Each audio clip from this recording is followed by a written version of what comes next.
Credit note. When the businessman receives back the goods sold to a customer, he sent a credit note comprising the description and price of such goods. This note indicates that the customer's account is credited with the amount written in it. If trade discount was allowed on sales, it should be deducted from the invoice price of goods received back.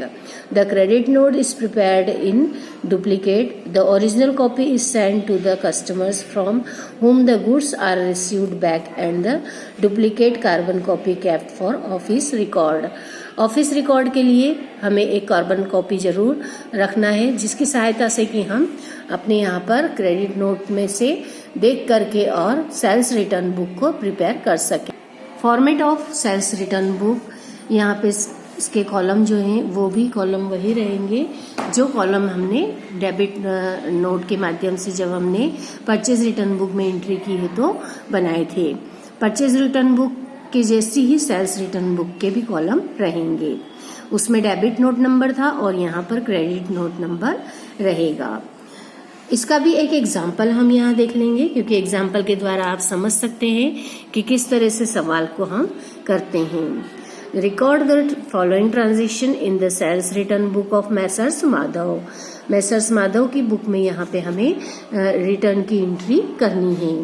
2017 जुलाई 18 को return by Prem, shirt pieces worth ₹1200 being of lower quality. Lower quality के कारण 1200 का माल return किया गया है प्रेम के द्वारा 18 जुलाई को।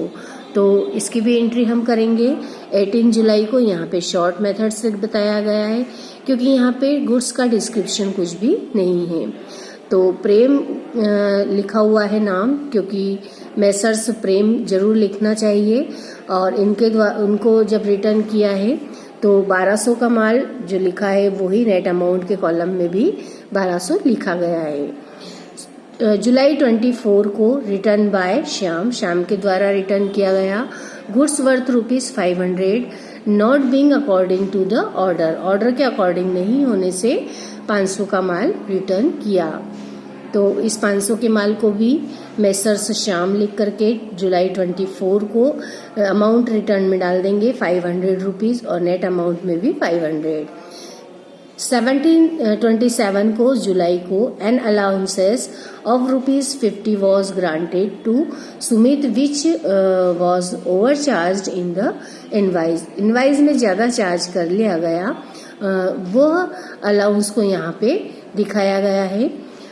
तो यह जो सुमित का चार्ज है जुलाई 27 का, उसे भी यहाँ पे ₹50 दर्शाया गया है और उसे नेट अमाउंट में लिखा गया। तो इस तरह से ये जो डिटेल ऑफ अमाउंट और नेट अमाउंट के दोनों के कॉलम में आप देखेंगे यहाँ पे सेम अमाउंट आ रही है, क्योंकि यहाँ पे किसी भी तरह का डिस्क्रिप्शन नहीं दिया गया है कि कितना माल दिया है, सिर्फ अमाउंट दी हुई है, इसलिए अमाउंट को हम ऐसे कैसे ही लिख देंगे।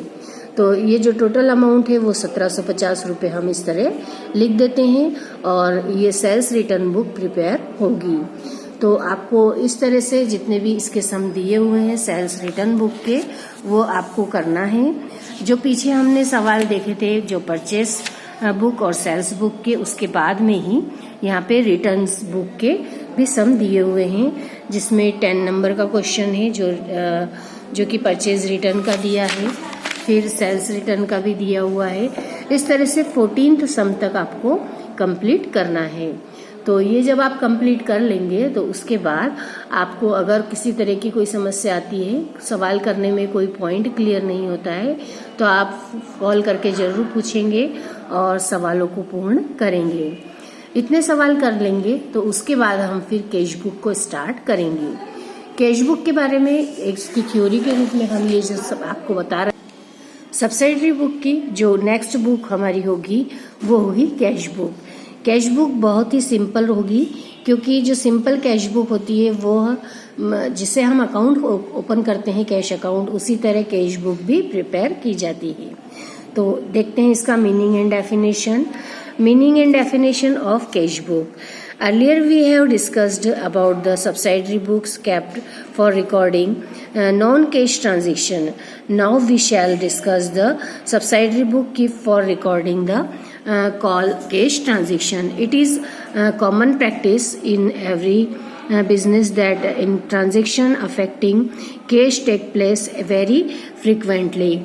Cash sales, cash purchase, cash payment of business expenses, salary, taxes, wages, carriage, postage, rent, electric charges, commission, etc. Cash receipts from customers, etc.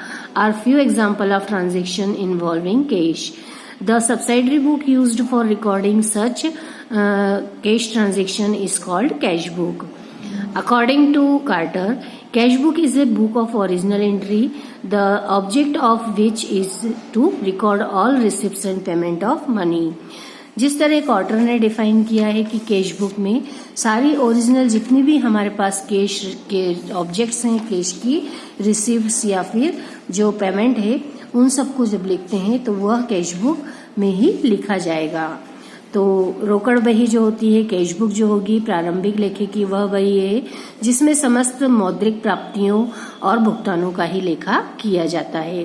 तो इस तरह से ये क्वार्टर की डेफिनेशन जो कैश बुक की है, इसे आप बहुत अच्छे से लर्न करेंगे. इसके कैरेक्टरिस्टिक्स भी दिए हुए हैं, उसे भी आपको कैरेक्टरिस्टिक्स को भी 5 पॉइंट को करना है.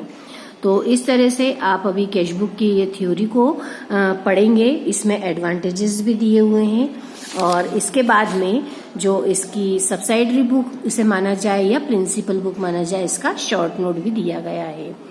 और फिर इसे किस तरह से हम कैश बुक में एंट्री करते हैं यह बताया गया है. तो अभी आप लोगों के लिए रिटर्न बुक के सम करने हैं, इसलिए अभी कैश बुक के सम में नहीं बताऊंगी.